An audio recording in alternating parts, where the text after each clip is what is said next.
जेवायला ये नको कुठे येऊ जेवायला आपल्या फारसा खाली खाली बरं साहेब नाही म्हणजे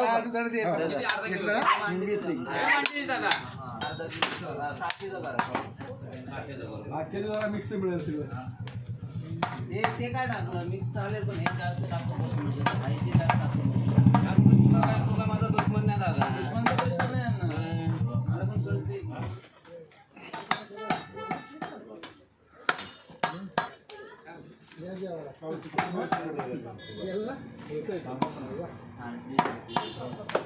दादा तेवढे आधी येणारच की आता असं पोरं मटण कुठं येईल का एवढं तुला अड्डी चालला ना म्हणण्याचं अवघड